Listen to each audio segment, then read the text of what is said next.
Dicen que las cosas más frágiles no son de porcelana, sino el orgullo, el legado y las mentiras familiares.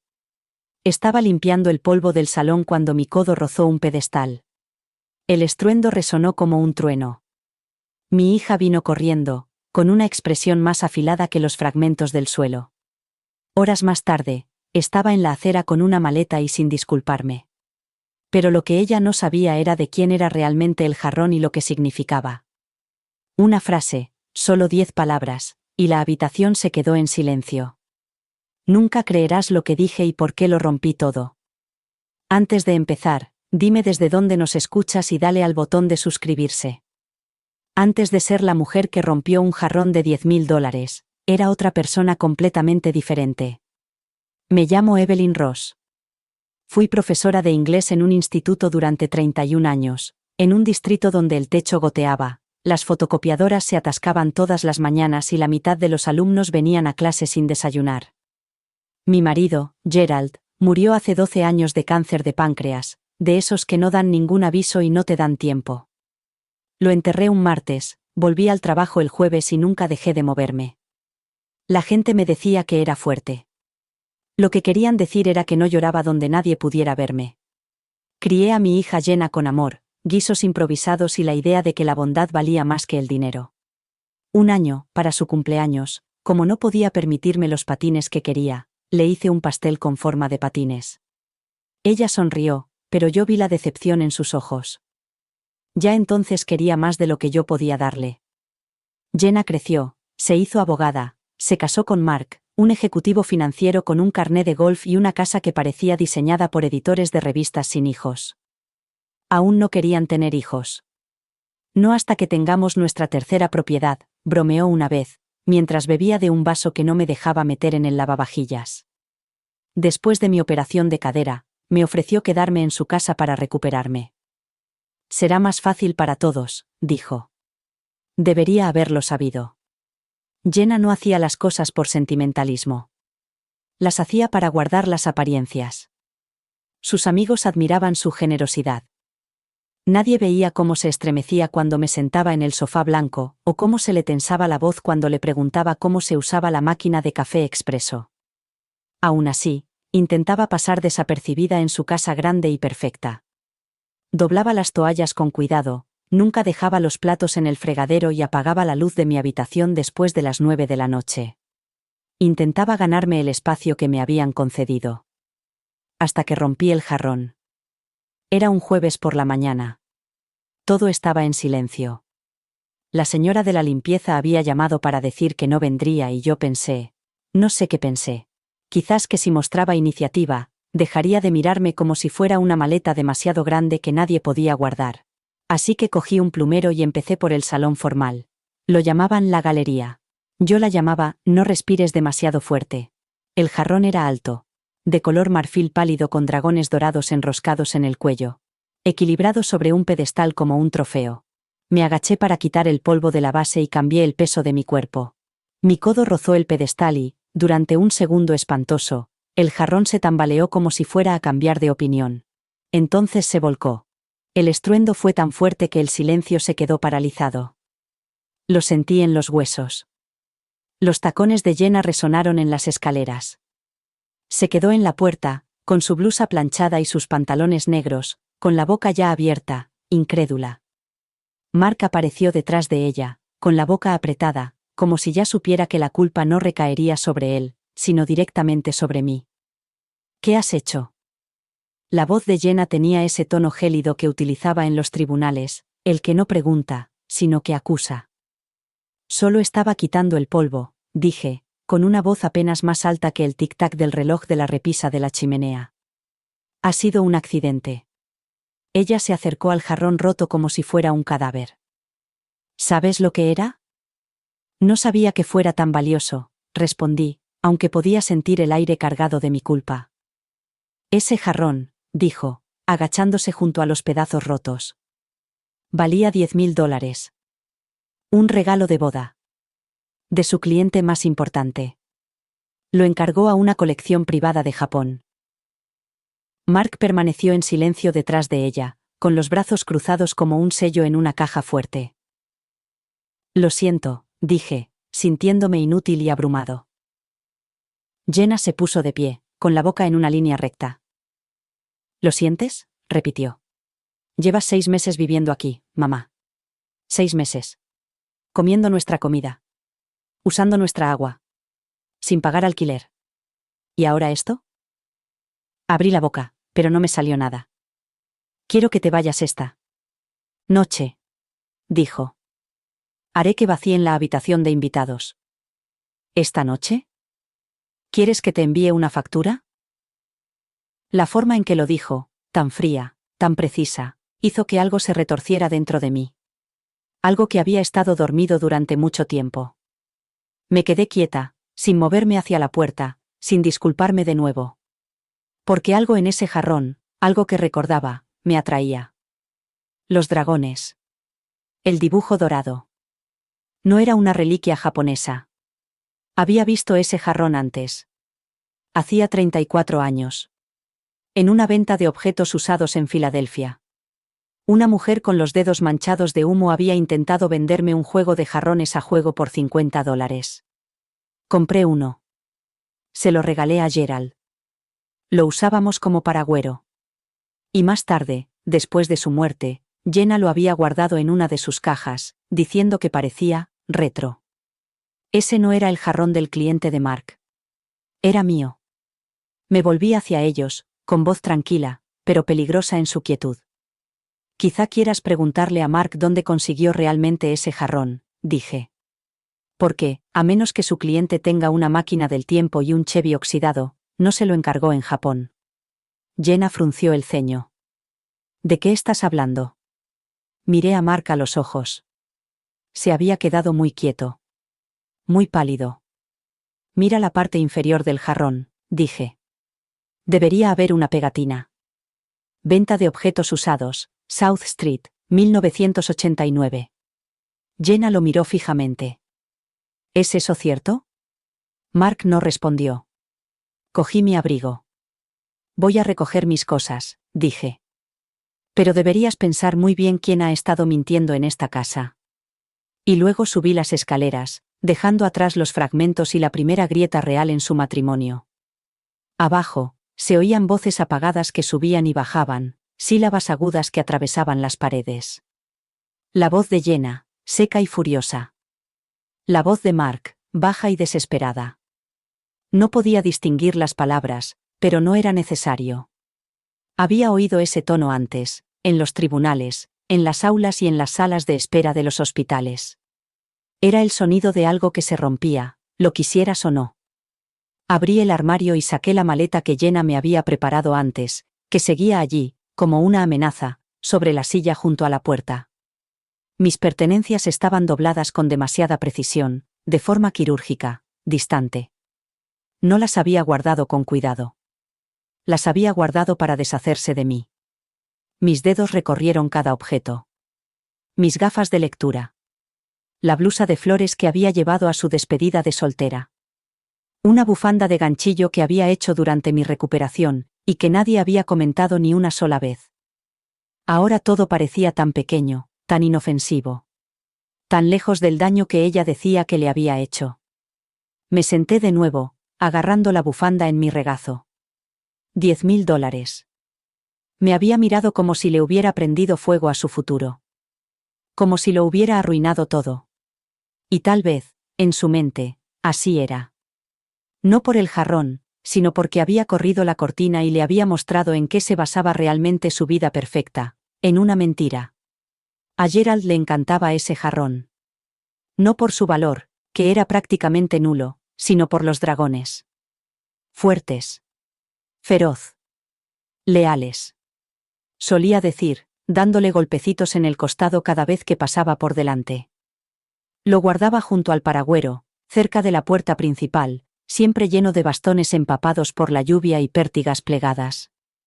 No podía creer que no lo hubiera recordado antes. Cuando Jenna recogió sus cosas después de su muerte, insistiendo en que solo estaba ayudando, desaparecieron muchas cosas. El jarrón era una de ellas. En ese momento, pensé que quizá lo había perdido. No discutí. Estaba demasiado afectada para discutir.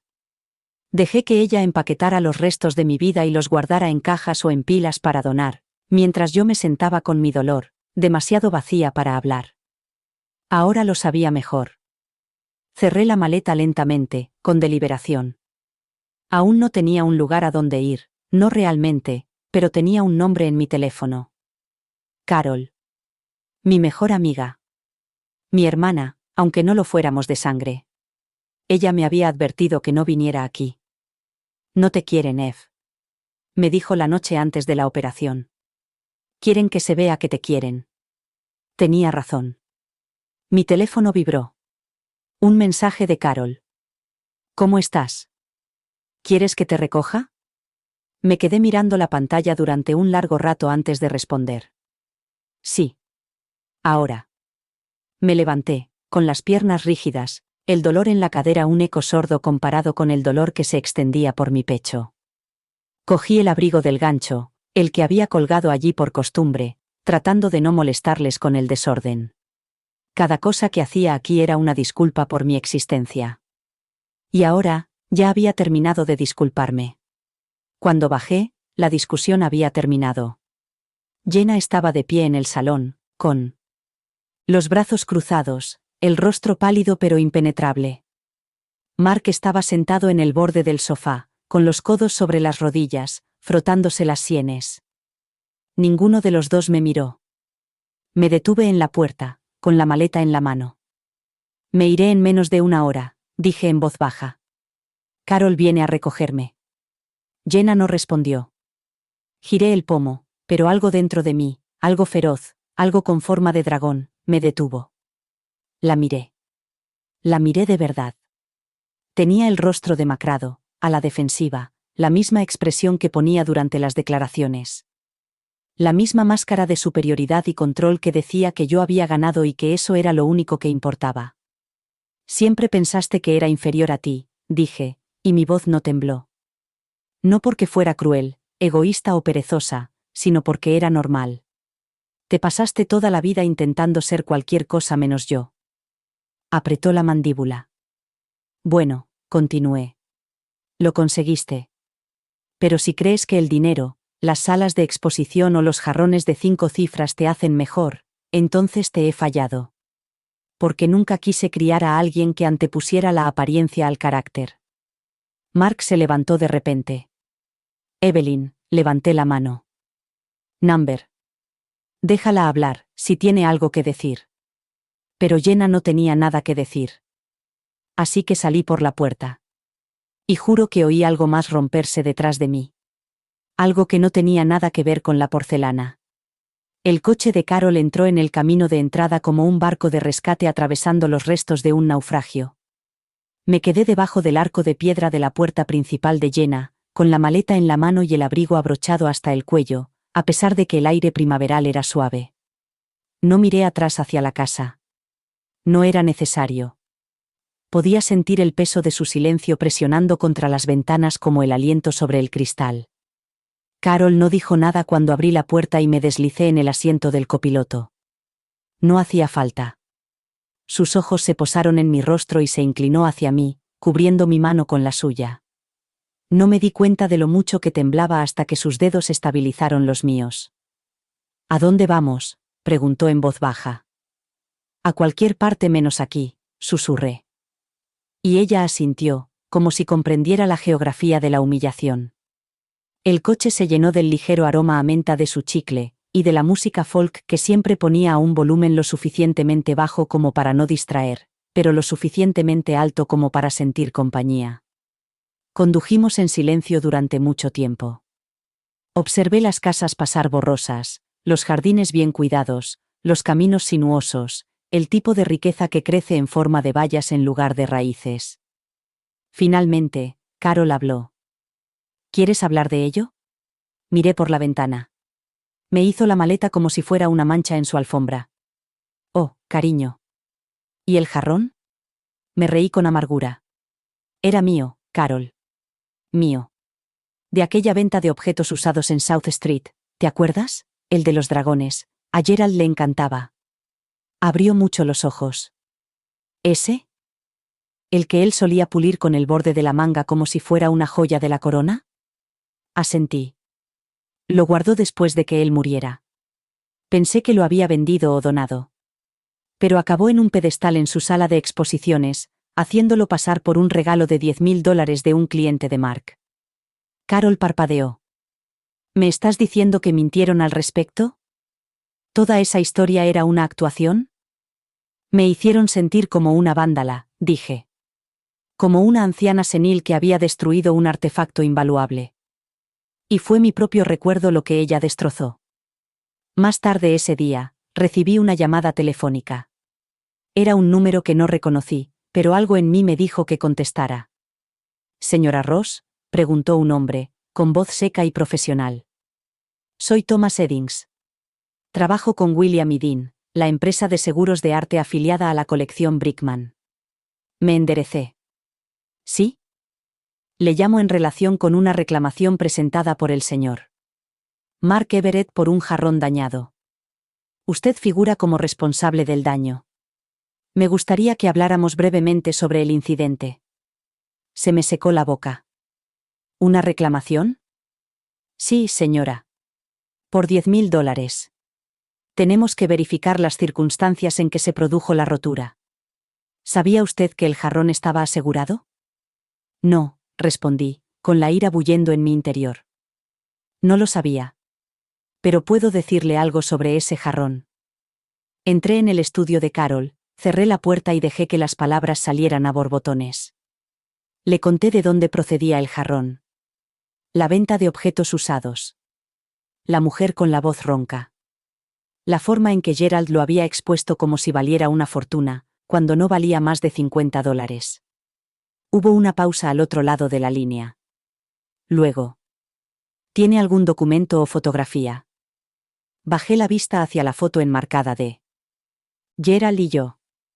Detrás de nosotros, borrosa en el fondo por un mal enfoque, estaba el jarrón. En su lugar legítimo. Tengo pruebas, dije con voz clara. Y si él presenta una reclamación al seguro por ese jarrón, está cometiendo un fraude. Más silencio. Luego, en voz baja. Entendido.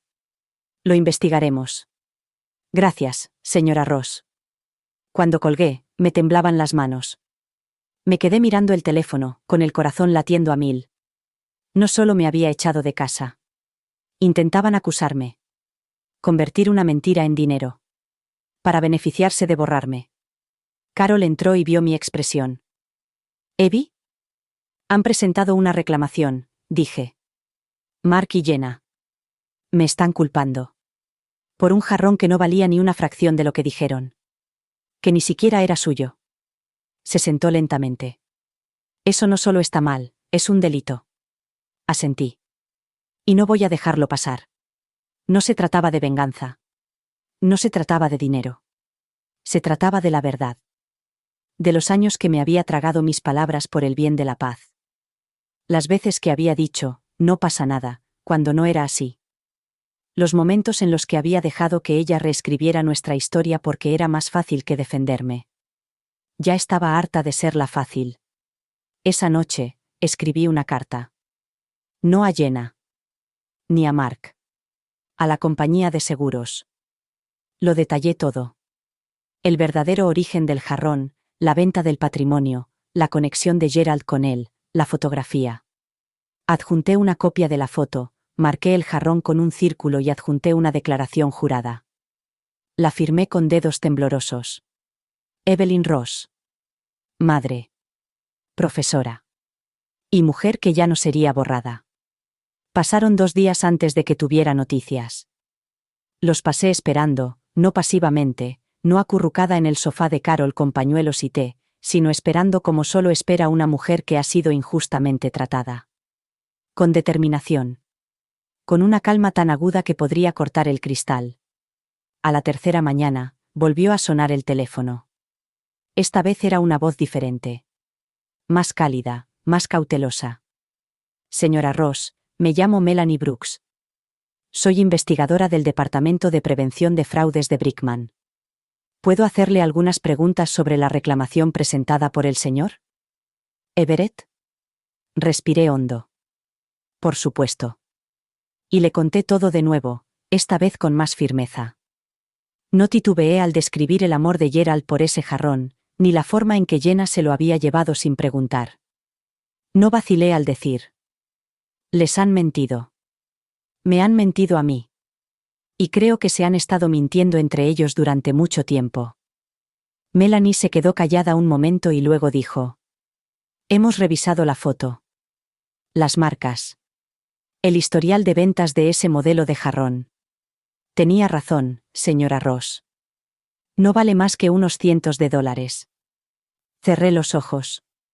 Por fin había dicho la verdad en voz alta. Haremos un seguimiento con el señor Everett, continuó. Es posible que le pidamos que presente una declaración formal y que testifique si llega el caso. ¿Testificar?, repetí, con la palabra atascada en la boca. Es solo una posibilidad. Nos tomamos muy en serio las reclamaciones fraudulentas, especialmente cuando implican la posible explotación de familiares. Tragué saliva. Deberían hacerlo. Esa noche, bajé al lago cerca de la casa de Carol. El cielo estaba rosado por el final de la primavera, el agua estaba en calma, salvo por alguna que otra onda donde los patos se dejaban llevar perezosamente. Me senté en el banco donde Gerald y yo habíamos hecho un picnic, mucho antes de que la vida se volviera tan dura. Pensé en la primera vez que Jenna me mintió. Debía de tener 6 o 7 años. Se había comido una caja entera de galletas y había culpado al perro. Yo supe la verdad enseguida, con las migas todavía en la barbilla, pero no la regañé. La senté y le expliqué cómo funcionaba la confianza, que la verdad no era solo evitar el castigo, sino respetar a las personas que quieres. Me pregunté si recordaría aquella charla. O si la había archivado como el jarrón, reutilizándola en una historia que se adaptaba mejor a su nueva vida. A la mañana siguiente, apareció en el porche de Carol. Sin avisar. Todavía con la chaqueta del trabajo, el teléfono en la mano como un escudo. Carol abrió la puerta antes de que yo pudiera moverme. Los ojos de Jenna se posaron en ella. ¿Está aquí? Di un paso adelante. No dijo hola. Dijo: ¿por qué contactaste con la compañía de seguros? La miré fijamente. Ni un abrazo. Ni una disculpa. Directa al grano, como si no solo hubiera roto el jarrón, sino también la ilusión en la que vivía. Presentaste una reclamación falsa, le dije. Dije la verdad. Apretó la mandíbula. ¿Sabes lo que esto le está haciendo a la reputación de Mark? Mi voz era tranquila. Deberías haberlo pensado antes de mentir.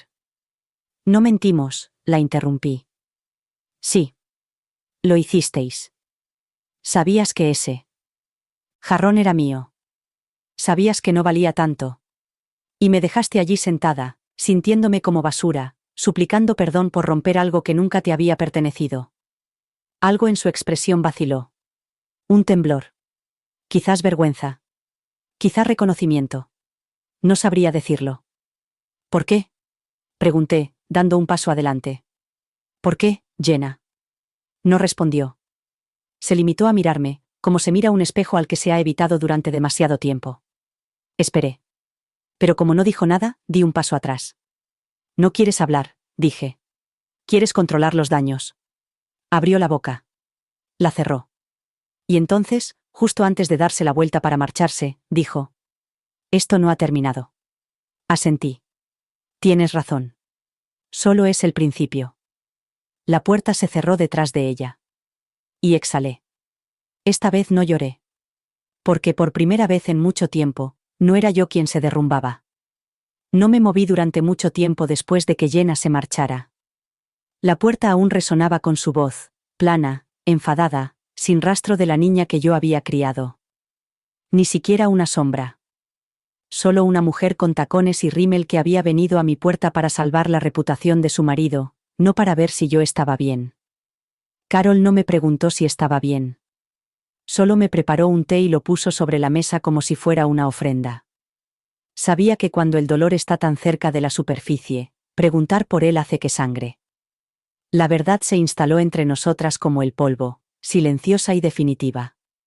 Pasé la semana siguiente en una especie de limbo extraño. Ni avanzaba ni retrocedía. El mundo exterior seguía girando, los autobuses tocaban el claxon, los niños reían en los jardines, se oía el débil tintineo de las campanas de viento en el porche. La vida, como siempre, no se detenía por un desengaño amoroso. La gente empezó a llamar. Amigos de los que no había sabido nada en meses. Un primo que casualmente estaba en la ciudad. La mujer de la floristería, que de alguna manera se enteró de lo que había pasado y quería traerme un ramo porque sí. Al día siguiente, empecé a limpiar la casa, no como una tarea, sino como una forma de recuperar algo. Quité el polvo no para borrar la historia, sino para descubrirla. Limpié la silla favorita de Gerald. Reorganicé la estantería como solía hacerlo. Incluso saqué el viejo tocadiscos del armario y dejé que Nat King Cole llenara las habitaciones con su voz aterciopelada. Por la tarde, la casa parecía más ligera. No nueva, ni arreglada, sino mía de nuevo. Encontré la caja en el ático. Estaba cerrada con cinta adhesiva y tenía una etiqueta con la letra de Jenna. Cosas de mamá, miscelánea. Me senté con las piernas cruzadas en el suelo del ático y rompí la cinta lentamente, como si estuviera abriendo una herida.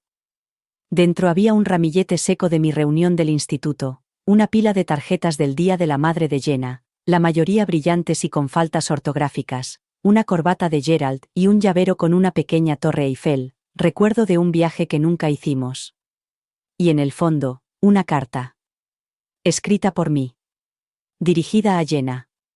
Fechada hace 6 años, después de la primera vez que no la llamé. Un llavero con una pequeña torre Eiffel, recuerdo de un viaje que nunca hicimos. Y en el fondo, una carta. Mi letra. Dirigida a Jenna.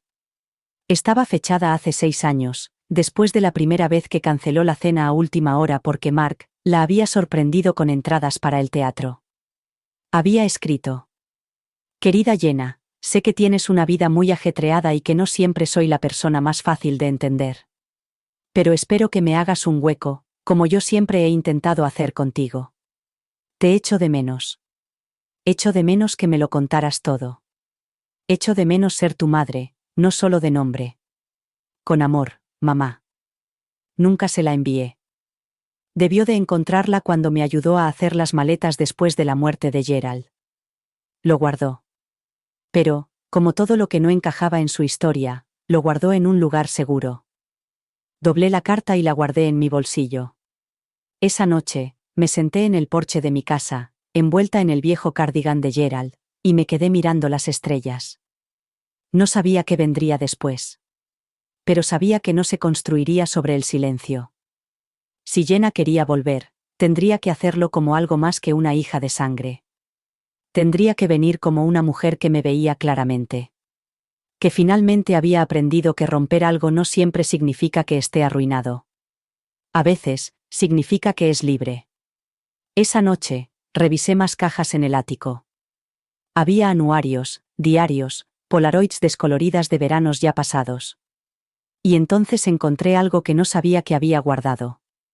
Era una tarjeta de cumpleaños de Jenna, cuando tenía 10 años. Un desastre de cartulina con pegamento brillante y letras torcidas. En la parte delantera, un dibujo mío hecho con palitos, con el pelo rizado y una taza de café. En el interior: eres mi mejor amiga y mi persona favorita. Quiero ser como tú cuando sea mayor. Apreté la tarjeta contra mi pecho. No sabía qué me dolía más, si el hecho de que ella hubiera creído eso alguna vez, o el hecho de que, en algún momento, hubiera dejado de creerlo. El teléfono sonó justo después del anochecer.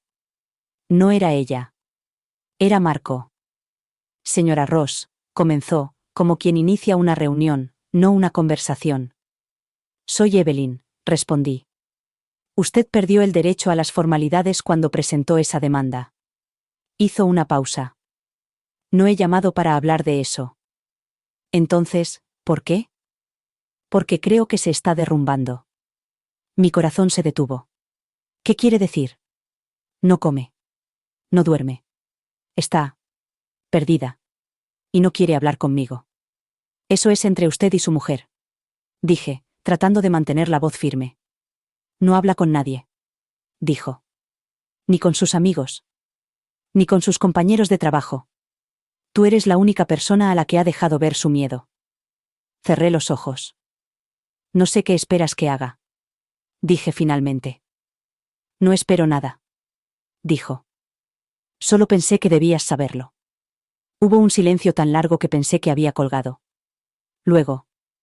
Ha guardado los trozos del jarrón. Parpadeé. ¿Qué? Los fragmentos. Del jarrón. Los barrió y los guardó en una caja. La etiquetó como de mamá. No sabía qué decir. No porque no sintiera nada, sino porque sentía demasiado. Cuando colgué, me senté de nuevo en el porche. La noche era fresca y clara, y el cielo estaba despejado. Ella guardó los fragmentos. No el jarrón entero. Ni la mentira. Ni los pedazos rotos. En algún lugar de todo eso, pensé, todavía había un hilo al que valía la pena aferrarse.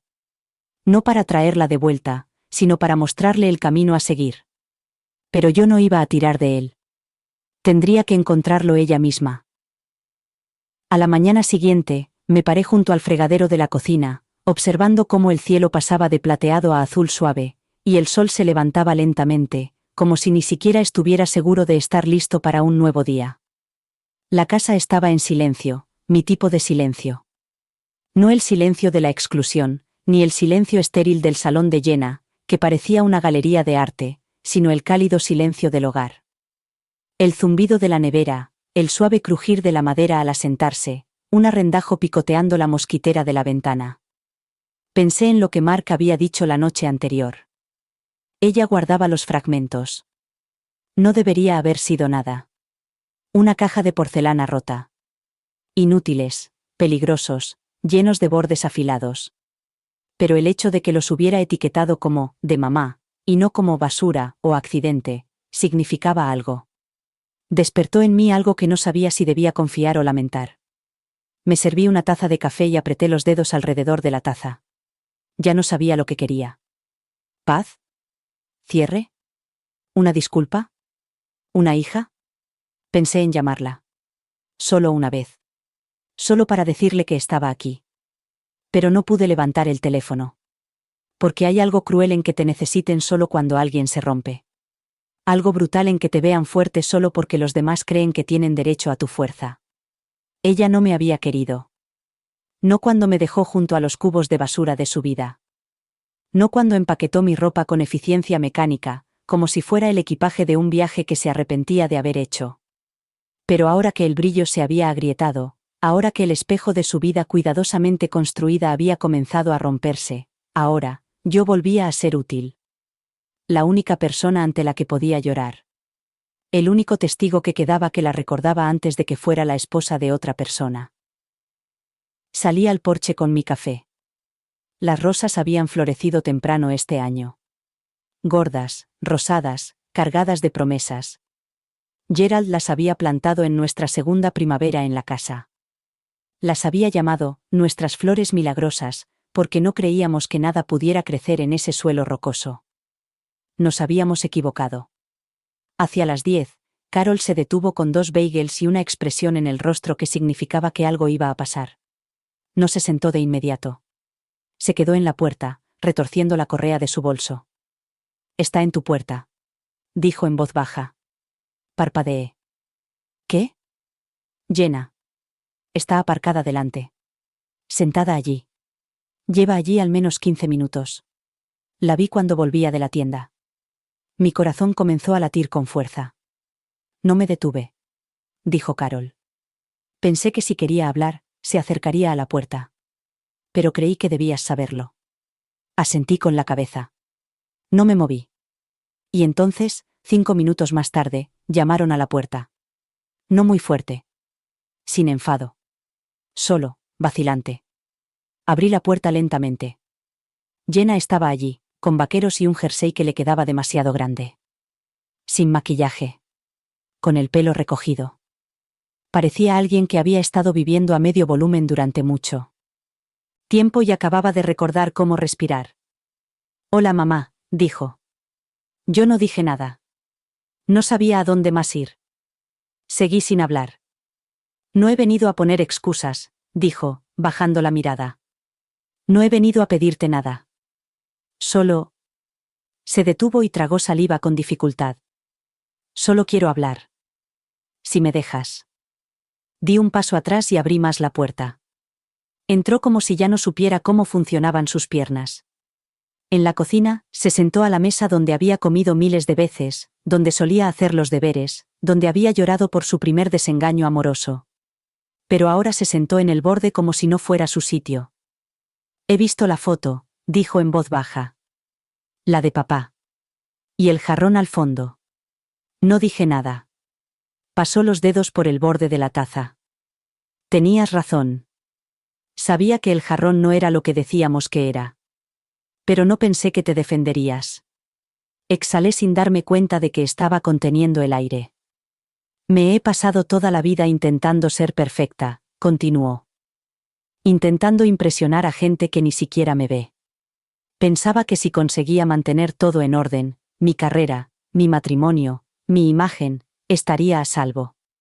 Que nada se derrumbaría. Y cuando rompiste el jarrón. No era solo el jarrón. Era todo. Sentí que todo se rompía. Entonces me miró, con los ojos vidriosos. Pensé que culparte me ayudaría a mantener el control.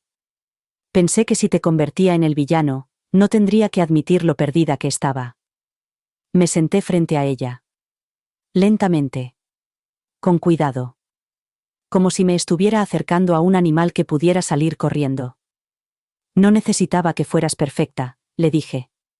Necesitaba que fueras real. Las lágrimas se derramaron por sus pestañas. Lo siento, dijo. Lo siento mucho. Por el jarrón. Por las mentiras. Por cómo te traté. Miré a mi hija. No a la mujer en la que intentaba convertirse. No a la que curaba su vida como si fuera una revista. Sino a la niña que una vez necesitaba que le cantara para salir de sus pesadillas. Y, por primera vez en mucho tiempo, la vi. Rompiste más que un jarrón, le dije. Me rompiste a mí. Lo sé, susurró. Y aún así, le dije con voz temblorosa. Estoy aquí. Ella asintió con la cabeza, mordiéndose el labio. Pero si empezamos de nuevo, le dije. Empezamos como dos mujeres. No como madre e hija. No con viejos roles y deudas. Sino con honestidad. Con espacio. Con límites. Puedo hacerlo, dijo ella. Ya lo veremos, respondí. Afuera, las rosas bailaban con el viento. Los pétalos se doblaban, pero no caían. Jenna no se quedó mucho tiempo esa mañana. No nos abrazamos. No hubo reconciliaciones dramáticas ni promesas susurradas de empezar de nuevo. Cuando se marchó, dijo. Te llamaré. Y yo respondí. Ya veremos. Fue la conversación más sincera que habíamos tenido en años. Después de que se cerrara la puerta detrás de ella, me quedé en la cocina con las manos apoyadas en la mesa, como si necesitara estabilizar la tierra misma. El reloj marcaba su ritmo habitual, la nevera zumbaba y los pájaros seguían cantando fuera como si nada hubiera cambiado dentro de la casa. Pero algo había cambiado. El aire era más pesado, o tal vez solo más limpio. Como si hubiera pasado una tormenta y hubiera dejado charcos que había que sortear con cuidado. No sentí alivio. Me sentía cansada. Cansada hasta los huesos. El tipo de cansancio que se te mete debajo de las costillas y no te deja escapar, ni con sueño, ni con silencio, ni siquiera con el perdón. No lloré. No entonces. En lugar de eso, limpié. Recorrí la casa con determinación, limpiando encimeras, doblando paños de cocina, ajustando el marco torcido de la repisa de la chimenea por 10ª vez en un mes. Pero no estaba arreglando la casa, estaba dando a mis manos algo que hacer mientras mi corazón intentaba decidir si era lo suficientemente valiente como para sentir todo lo que quería. A última hora de la tarde, el sol era cálido y sin remordimientos, entrando por las ventanas en gruesos rayos que hacían brillar la madera.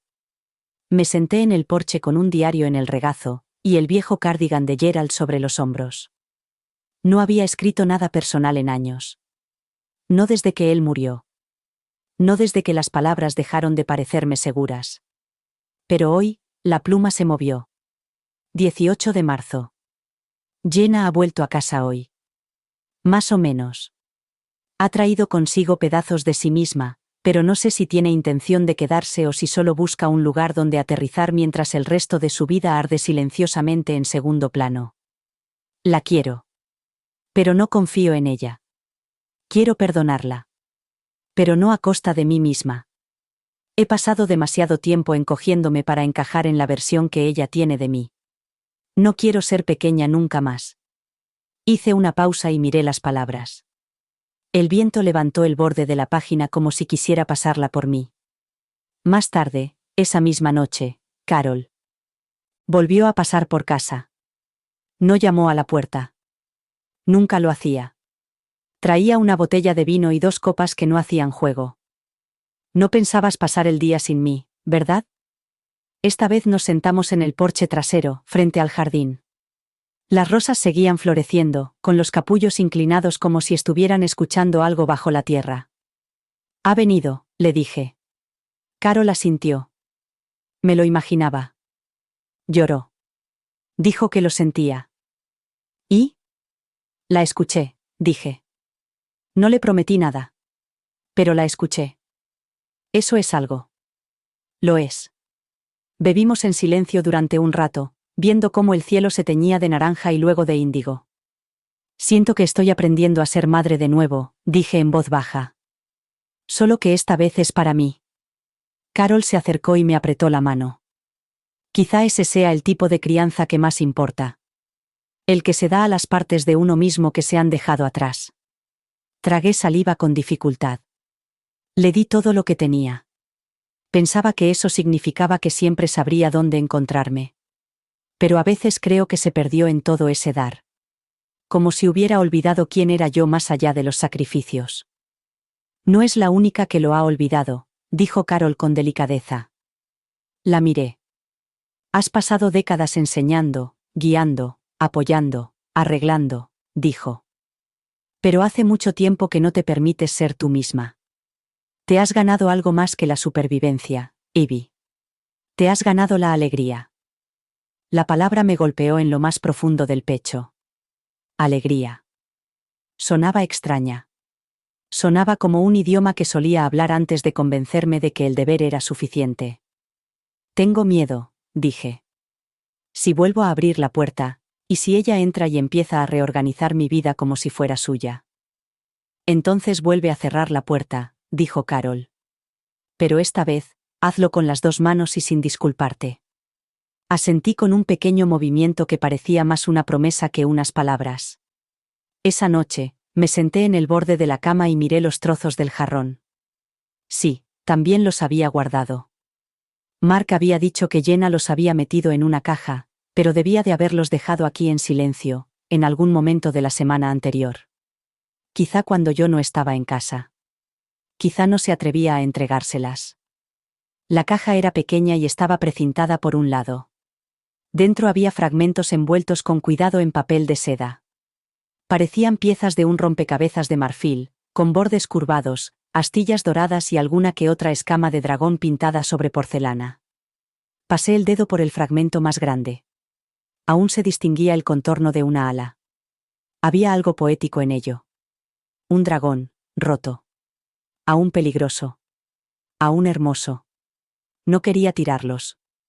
Pero tampoco quería pegarlos. Así que cogí un cuenco de madera poco profundo del salón y lo forré con terciopelo. Coloqué los fragmentos dentro, no como basura ni como tesoro, sino como verdad.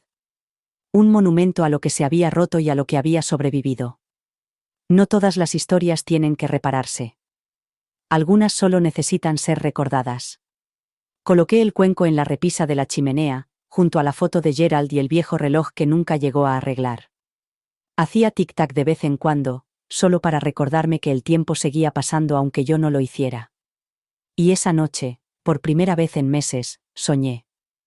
No con Jenna. Ni de Jenna. Ni del jarrón. Sino de mí misma, de pie en un jardín de cosas rotas, aprendiendo por fin a florecer.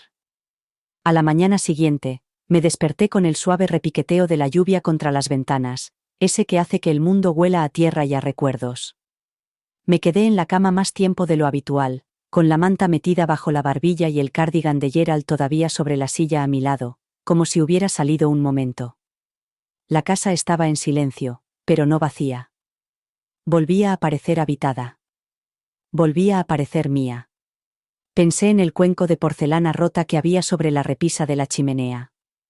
No había pensado en exponerlo, y desde luego no había imaginado que acabaría en el lugar donde antes estaban las fotos de la boda, o donde Jenna había pegado con orgullo sus dibujos del colegio antes de decidir que la infancia era algo vergonzoso. Pero allí estaba. Silencioso, sin pedir perdón. Un desastre hecho visible. Una verdad demasiado grande para ocultarla. Después del café, salí al jardín. La lluvia había amainado hasta convertirse en una llovizna, lo suficiente como para sentirla adherirse a mi suéter, lo suficiente como para hacer temblar a las rosas bajo su peso. Pasé los dedos por los pétalos. Algunos habían comenzado a marchitarse antes de tiempo, ablandándose en los bordes, inclinándose hacia adelante como si estuvieran cansados de mantener la cabeza erguida. Conocía esa sensación. Arranqué las malas hierbas, no porque amenazaran el suelo, sino porque el ritmo me tranquilizaba. El tirón, el giro, la satisfacción. De liberar las raíces, las pequeñas victorias. Estaba aprendiendo a apreciarlas de nuevo. Por la tarde, las nubes se habían disipado. Saqué mi diario, el que había vuelto a empezar el día que Jenna regresó, y me senté en el porche a escribir. 19 de marzo. Creo que la curación es más silenciosa de lo que imaginaba. Pensaba que sería como un triunfo. No lo es. Es como respirar por primera vez después de aguantar la respiración durante demasiado tiempo, como aprender a estirar las extremidades que habían olvidado que te pertenecían. No sé si Jenna y yo volveremos a ser lo que éramos. No sé si deberíamos serlo. Pero sé que ya no voy a esperar más. Ni su llamada, ni su disculpa, ni que recuerde quién soy. Yo lo recuerdo. Y eso tendrá que bastar. Cerré el diario y me recosté, mientras el viento me apartaba un mechón de pelo de la cara. Sentí como si algo hubiera pasado, como si la marea hubiera bajado. No se había ido, solo estaba. Más tranquilo. Más tarde, esa misma noche, llegó una carta. No era un correo electrónico. No era un mensaje de texto. Una carta de verdad, sellada con una pegatina rosa con forma de corazón, como si no supiera si estaba escribiéndole a una madre o una disculpa. La letra era la de Jenna. Seguía siendo ordenada. Seguía siendo pequeña. Como si intentara no ocupar demasiado espacio, ni siquiera en la página. No la abrí de inmediato. Preparé té. Alimenté al gato que había empezado a aparecer en mi puerta cada pocos días, flaco y receloso, pero siempre hambriento. Luego, cuando la luz de la casa se había atenuado y el mundo exterior se había quedado en silencio, la abrí. Mamá, no sé si leerás esto. No sé si te importará. Pero quería intentarlo. Escribir es más seguro para mí, siempre lo ha sido. Puedo plasmar las palabras en el papel de una forma que nunca consigo cuando estoy contigo en una habitación. He pensado mucho en aquel día. El jarrón, los gritos, la forma en que te traté como si fueras un estorbo. Durante años me he dicho a mí misma que estaba protegiendo mi vida. Que los límites importaban más que los sentimientos. Pero yo no estaba estableciendo límites. Estaba construyendo muros. Altos y gruesos. Y estaba orgullosa de ellos. Creía que me hacían fuerte. Pero no era así. Me hacían sentir sola. Estuve mirando esa caja con los pedazos del jarrón durante días antes de atreverme a llevarlos a tu casa. No sé por qué lo hice. Quizás fue por culpa. Quizás fue por otra cosa. Pero envolví cada pieza en papel de seda y las guardé como si fueran sagradas. Porque, en cierto modo, lo eran. Eran lo que quedaba después de que todo se rompiera, y necesitaba creer que incluso lo que está destrozado sigue importando.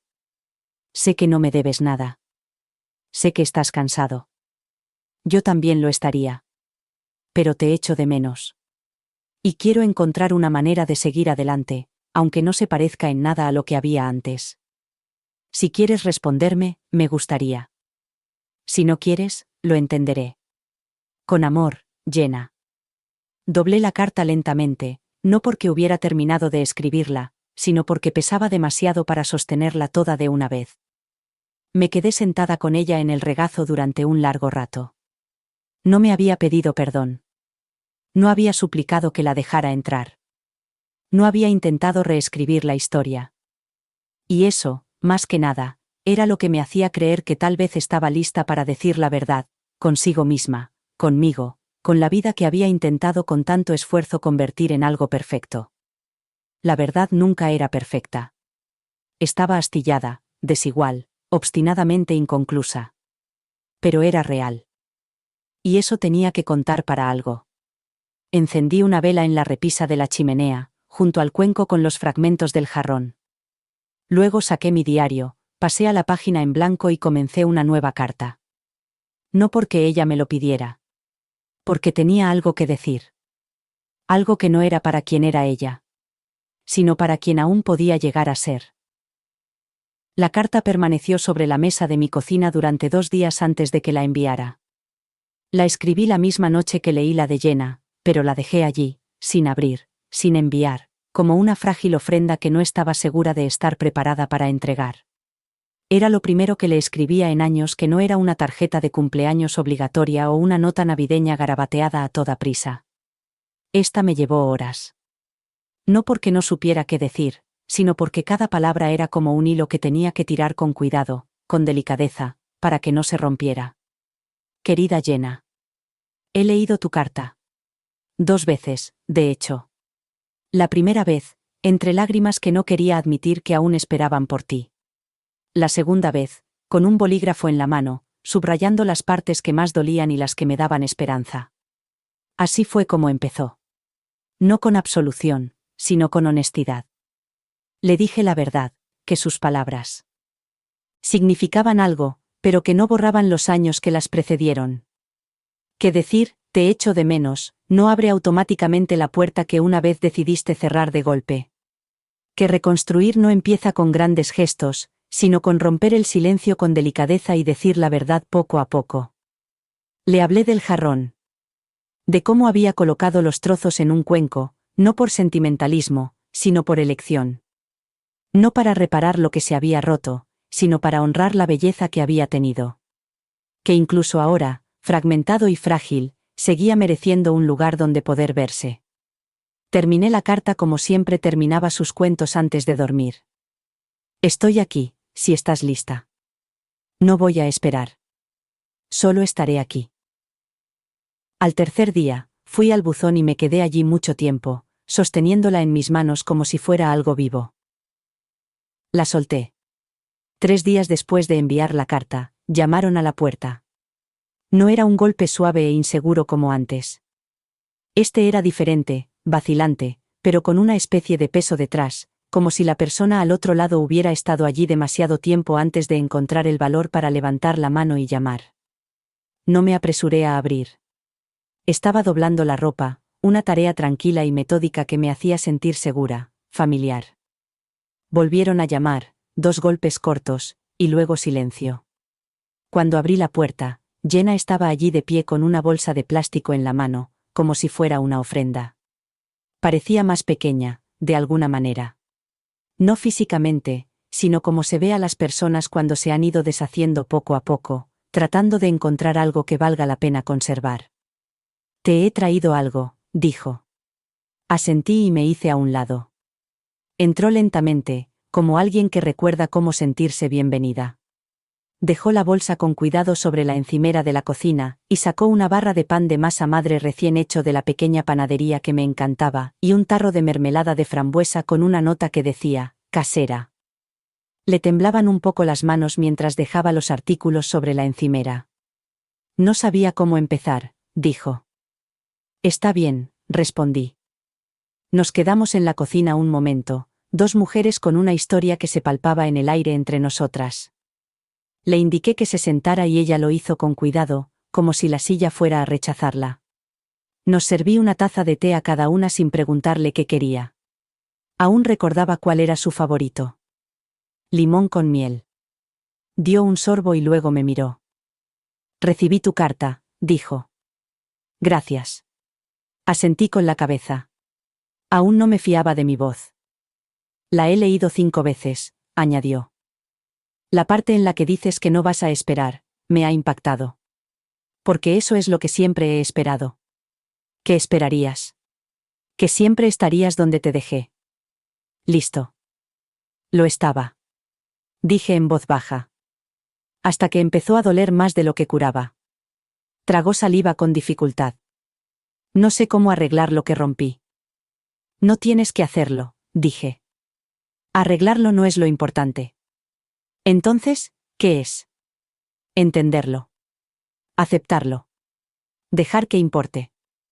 Después de eso, nos quedamos sentados en silencio, un silencio denso, pero no cruel. Observé cómo sus dedos trazaban el borde de la taza. Vi las mismas manos que una vez me agarraron los dedos durante las tormentas, que una vez me trenzaron el pelo mientras corregía exámenes, ahora inseguras de su lugar en mi mesa. Guardé la foto que nos hiciste a papá y a mí, dijo. La de la graduación. Me imaginaba que la habías guardado. Solía pensar que no salías en la foto porque no querías. Pero ahora me doy cuenta de que tú eras quien estaba detrás de la cámara.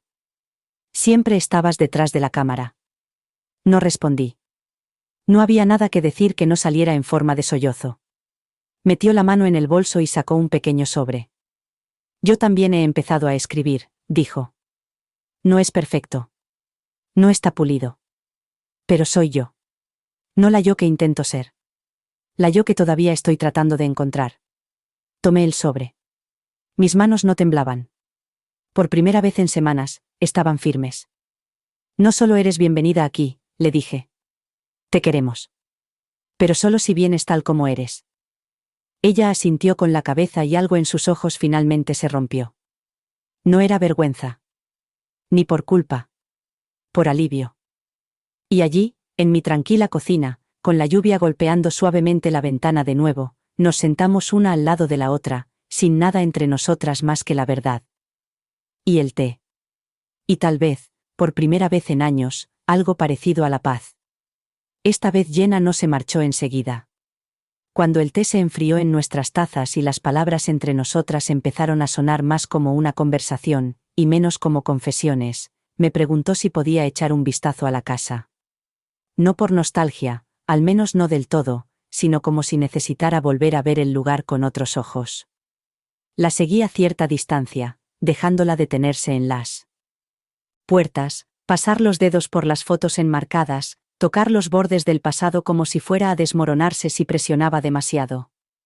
Se detuvo frente al armario del vestíbulo, donde Gerald solía guardar sus abrigos de invierno y los guantes desparejados. Sin preguntar, abrió la puerta y sacó un objeto familiar, una bufanda azul pálido con el borde deshilachado. Una que yo había tejido durante el último invierno que vivimos todos bajo el mismo techo.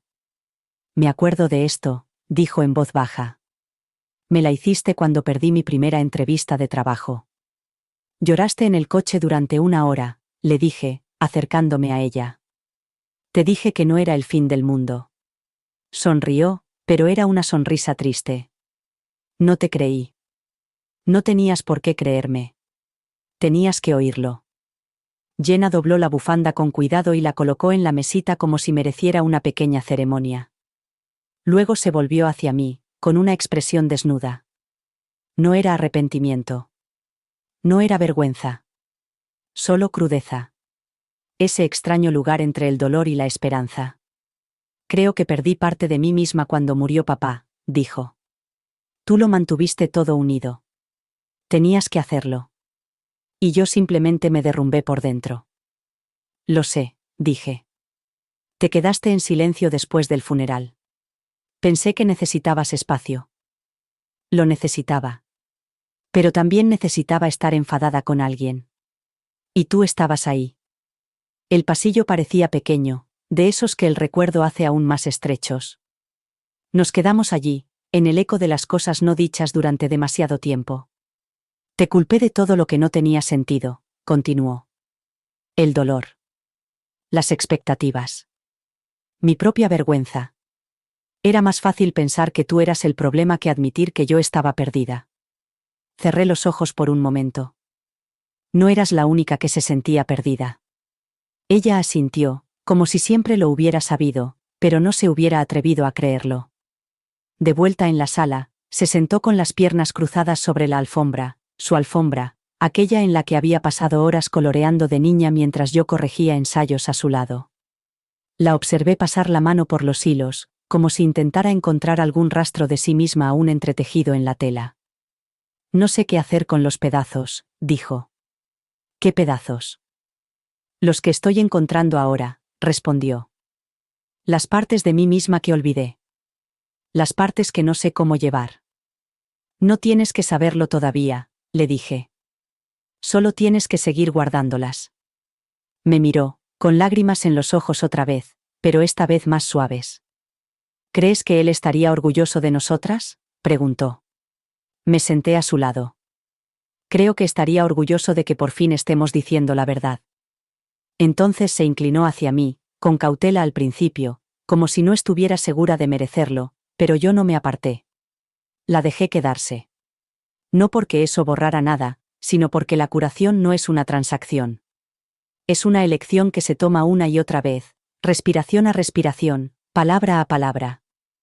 Nos quedamos allí sentadas hasta que la luz del exterior se tornó dorada. Y, por primera vez en lo que me pareció una eternidad, no sentí que estuviera esperando a que me vieran. Estaba siendo vista. A la mañana siguiente, Jenna seguía allí. Me desperté con el sonido de la tetera silbando y el murmullo de una melodía familiar, una que no había oído en años. Me llevó un momento reconocerla. Solía tararearla mientras hacía los deberes en la mesa de la cocina, una melodía sin sentido que, según ella, le ayudaba a pensar mejor. Me quedé en la cama un rato, simplemente escuchando. El sonido de su voz, por débil que fuera, se extendía por la casa como algo sagrado. Como si el fantasma de la niña que una vez conocí se hubiera colado mientras la mujer en la que se había convertido no miraba. Cuando finalmente me levanté y entré en la cocina, ella ya estaba sirviendo el té, con el pelo recogido en un moño desordenado y las mangas de la sudadera remangadas hasta los codos. Parecía cansada, pero más ligera. Como si una sola noche bajo el techo en el que había crecido le hubiera quitado una capa de armadura. Buenos días, dijo, levantando la vista. Asentí, sorprendida por el nudo que se me formó en la garganta. Buenos días. Espero que no te importe. Encontré el té de menta en la despensa. Claro que no. Deslizó una taza por la encimera. No he dormido mucho, admitió. Demasiados pensamientos. Demasiados recuerdos. Sé lo que se siente. Se apoyó en la encimera, con ambas manos alrededor de la taza. No dejaba de soñar con el pasillo. El que hay fuera de mi antigua habitación. En el sueño parecía más largo. Interminable. Como si intentara llegar a tu puerta. Pero cada vez que daba un paso, se alargaba más. La miré durante un largo rato. Eso es lo que hace la vergüenza. Convierte las distancias cortas en imposibles. Sus ojos brillaron, pero no apartó la mirada. Creo que llevo años viviendo en ese pasillo, dijo. Di un sorbo lento al té. Bueno. Ahora estás aquí. Ella asintió. Quiero estar aquí. No hablamos durante un rato. El silencio que compartíamos ya no era pesado. Era vacilante, pero cálido. El tipo de silencio que se comparte con alguien que está aprendiendo a acercarse sin presionar. Ayer encontré algo, dije, levantándome de mi asiento. Me acerqué a la estantería del salón y saqué un viejo cuaderno, gastado por los bordes, con la cubierta descolorida por el sol y blanda. Jenna observó cómo lo colocaba entre nosotros sobre la mesa. Es tuyo, le dije. Lo escribiste después de que muriera papá. Lo guardé. Pensé que algún día querrías recordar quién eras antes de que el mundo se volviera tan ruidoso. Parpadeó, dudando antes de cogerlo. Sus dedos temblaban ligeramente mientras abría la tapa. La primera página estaba fechada el 5 de julio, el verano después del funeral de Gerald.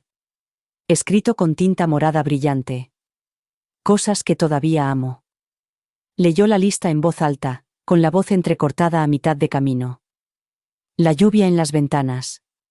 Los espaguetis de mamá. La forma en que papá siempre me hacía sentir que nada malo podía tocarme. Se tapó la boca. No sabía que lo habías guardado. No sabía si lo querrías de vuelta, dije. Pero no podía tirarlo. Cerró el cuaderno con delicadeza y puso su mano sobre la mía. Quiero recordarla, dijo. A la niña que escribió eso. Ella sigue aquí, le dije. Solo que está enterrada. No está rota. Jenna me miró y, esta vez, la vi a ella, no la versión que intentaba perfeccionar para el mundo, sino la verdadera. Agrietada, agotada, afligida, pero presente. Jenna se quedó a desayunar. No estaba planeado.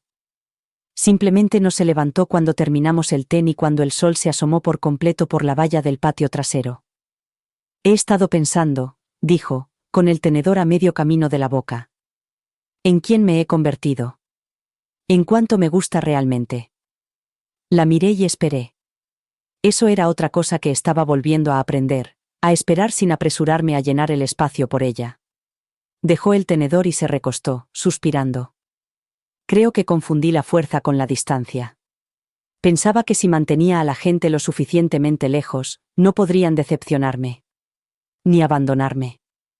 Mis manos se quedaron inmóviles alrededor de la taza. Creo que tú hiciste eso conmigo. Ella asintió. Lo sé. Las palabras no dolían como antes. No eran punzantes. Sonaban suaves, más como confesiones que como acusaciones. Como si por fin me confiara su verdad. Mark y yo, comenzó, y luego se detuvo.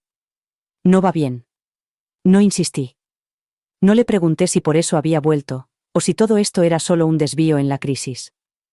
Simplemente asentí con suavidad. Lo siento. Pensaba que construir una vida tenía que ver con el dinero y las apariencias. En salir adelante. Pero ya ni siquiera sé hacia dónde iba. Quizá intentabas huir de algo, le dije. Quizá todavía lo estoy haciendo. Me levanté y recogí los platos, no porque la conversación tuviera que terminar, sino porque a veces la honestidad se transmite mejor con los gestos silenciosos de la vida cotidiana. Lavé los platos y ella los secó. Uno al lado del otro. Como habíamos hecho 1000 veces antes, pero esta vez sin el peso del resentimiento acumulado llenando la habitación. Cuando terminamos, metió la mano en el bolsillo del abrigo y sacó un pequeño objeto envuelto en un pañuelo de papel. Encontré esto mientras limpiaba el trastero, dijo. Debe de haberlo guardado con tus cajas hace años. Lo desenvolvió y lo puso sobre la mesa. Era un pajarito de porcelana, apenas del tamaño de una ciruela. De color azul pálido, con un ala ligeramente astillada. Lo recordé al instante. Gerald me lo había regalado en nuestro primer aniversario. Porque siempre cargas con el peso de todos, me había dicho. Pero quiero que tengas algo que vuele. No lo había visto en años. Toqué el pajarito con delicadeza, el esmalte liso aún estaba frío contra mi piel. Pensé que quizá lo querrías recuperar, dijo Jenna. O quizá, nunca quisiste perderlo. La miré. No lo perdí. Ella me sostuvo la mirada. Pero yo sí. Volví a envolver el pájaro en el pañuelo y lo apreté con fuerza en la palma de la mano. Algunas cosas se rompen. Otras se olvidan. Pero, de vez en cuando, algo vuelve. No porque tenga que hacerlo. Sino porque alguien finalmente se da cuenta de lo que significaba para la persona que lo dejó ir. Esa mañana, no necesitaba una disculpa. Solo necesitaba esto. Un pájaro astillado. Una hija que regresaba. Y el silencioso milagro de ser vista. El pájaro astillado estaba ahora posado en el alféizar de la ventana. La luz de la mañana lo iluminaba de forma perfecta, su suave esmalte azul brillaba y la pequeña imperfección de su ala ya no era algo roto, sino algo recordado. Parecía que estaba en su sitio, posado entre una violeta en una maceta y una fotografía descolorida por el sol de Gerald, sonriendo detrás de una parrilla, con el delantal torcido y una cerveza en la mano. A él le habría gustado que el pájaro estuviera allí. Siempre decía que la casa necesitaba más suavidad. Jenna estaba arriba, todavía dormida. Se había quedado otra noche. No lo había pedido. Yo no se lo había ofrecido.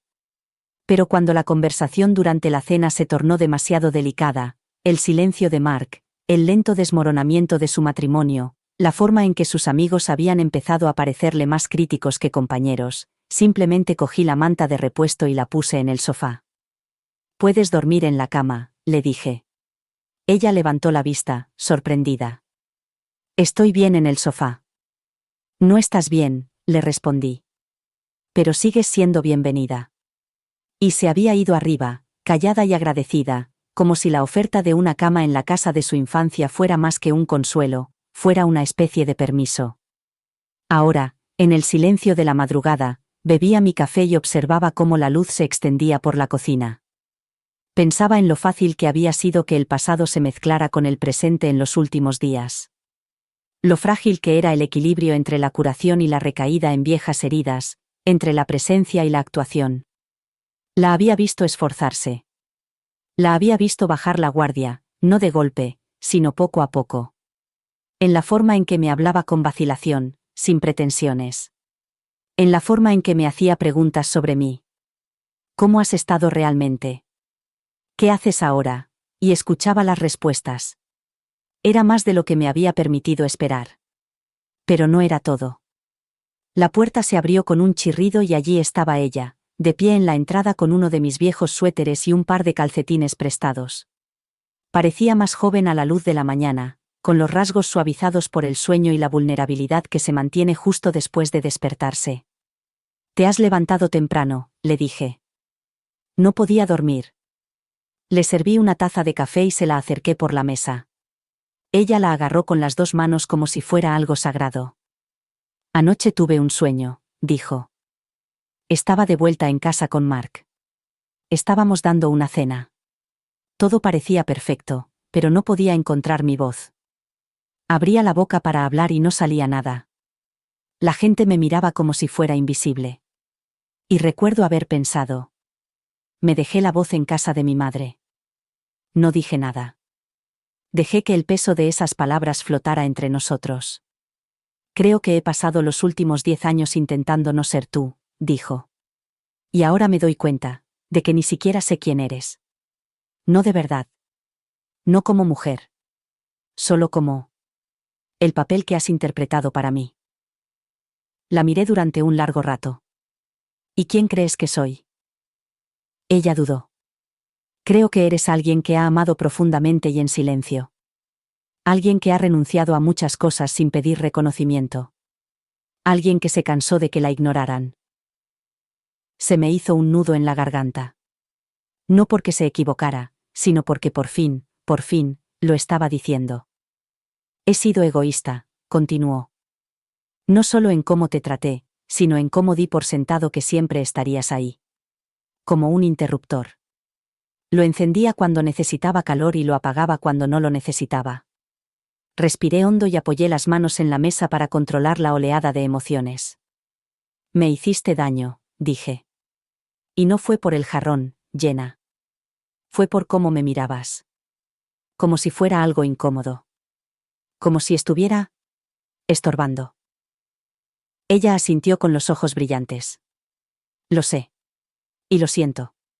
No solo por lo que hice, sino por todas las veces que te hice sentir que no importabas». El silencio que siguió fue denso. No incómodo. Simplemente pleno. «Yo tampoco soy quien era», dije. «Pasé demasiado tiempo definiéndome por lo que podía dar. Por lo que podía arreglar. Y cuando dejaste de necesitarme de esa manera, no supe qué me quedaba». «Tú», dijo ella. «Eso es lo que queda». Bajé la mirada hacia mis manos y, por primera vez en años, no vi a alguien pequeño o invisible.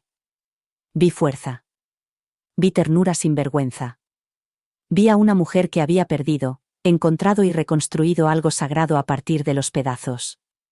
«Puedes quedarte», le dije con voz firme. «No porque estés rota.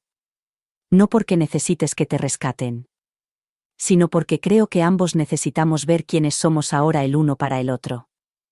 Jenna se inclinó sobre la mesa, no por dramatismo, ni por consuelo, sino por conexión.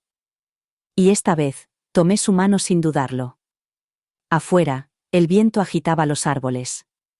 Adentro, algo que llevaba mucho tiempo enterrado abrió los ojos. Y respiró. Los días siguientes transcurrieron con suavidad, como la lluvia que cae sobre tierra sedienta.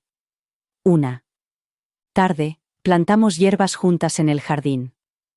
Albahaca, romero, menta. Ella se arrodilló a mi lado, con los dedos en la tierra, y se rió al recordar cómo odiaba sentir la tierra bajo las uñas. Pensaba que ensuciarlo estropeaba todo, dijo, clavando una ramita de tomillo en la tierra. Pero resulta que hace que las cosas crezcan. No dije nada. No hacía falta. Los dos entendíamos lo que quería decir realmente. Esa noche, preparó la cena, pasta, igual que solía hacer Gerald.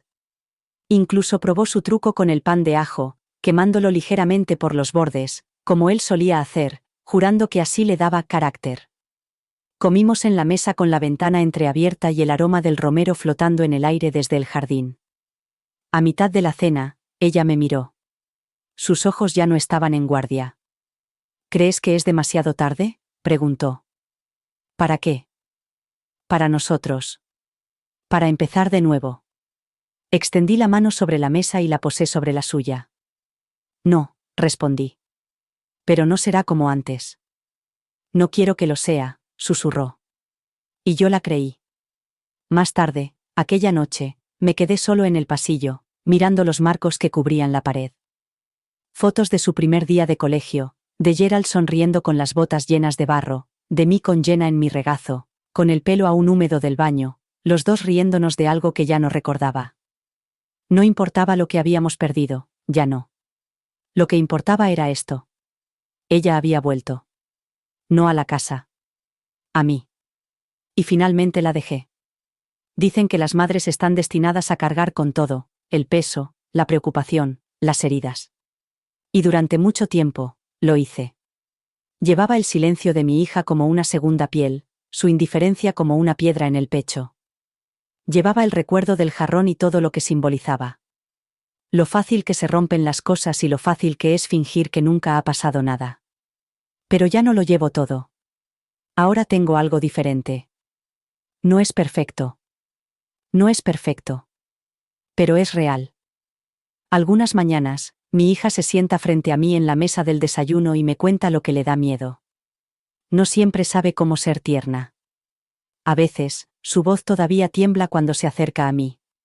Y yo no me inmuto. Sigo llevando el collar de perlas que me regaló Gerald, no porque me aferre al pasado, sino porque por fin entiendo que el amor verdadero, no necesita esconderse ni sacrificarse para sobrevivir. Puede vivir junto a las cosas rotas. Puede florecer a través de ellas. Así que aquí estoy. La mujer que se eligió a sí misma. La que construyó algo nuevo a partir del silencio, las cenizas y la gracia ganada con esfuerzo. Y, por primera vez en años, sé esto. No estoy rota. Gracias por dedicar tu tiempo a esta historia. Si te ha llegado, no te la guardes para ti. Puede que alguien más necesite escucharla. Descubre otro viaje real haciendo clic a la izquierda y suscríbete para no perderte las próximas historias.